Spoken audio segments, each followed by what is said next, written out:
The boy was out fishing when a storm hit and he was blown to an uncharted island where there was no sign of human life except for him and his pet dog Bailey. Luckily, they had a few supplies left in the boat and the boy took stock and realized that besides a box of matches and a few fishhooks, they only had a few crackers left in order to hold out until help arrived. The boy took the hooks to the beach and tried his luck, but he did catch a fish in the rough sea, so they spent the first day on a deserted island with one man and one dog, but they had a good time. The next day they dug a lot of clams on the beach to make a reserve, and then began to leisurely wait for the arrival of the rescue workers' spare time to play bowling. Unbeknownst to them, due to the large number of islands in the vicinity and the dense forest, the rescue team was unable to find the area for a while. After waiting for several days with no results, the boy realized something was wrong. He was like a needle in the ocean. Rescuers could not have found him without getting closer, so he made a bold decision to dismantle the only wooden boat that could possibly take him out of here and built a pile of wood in preparation for lighting wolf smoke to attract the attention of the rescuers. Sure enough, one day later, in his sleep, he heard the sound of an airplane engine, so he immediately went to the pile of wood and prepared to light it on fire. The wind blew his match out and the plane was already over his head. When he managed to light the fire again,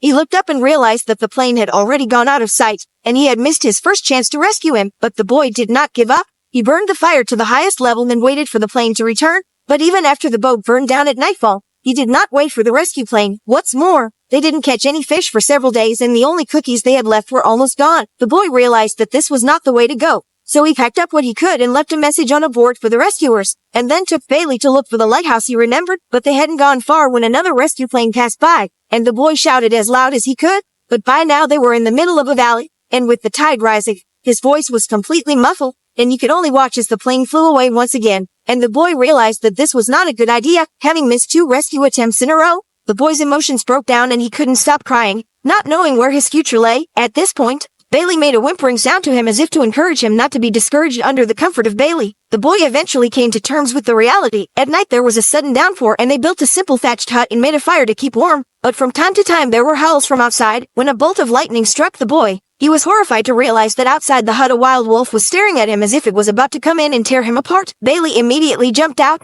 but the wolf did not fight, but turned and ran, and in the blink of an eye, the wolf and the dog disappeared into the darkness of the night. It was then that another wolf appeared in front of the boy and pounced on him. Then the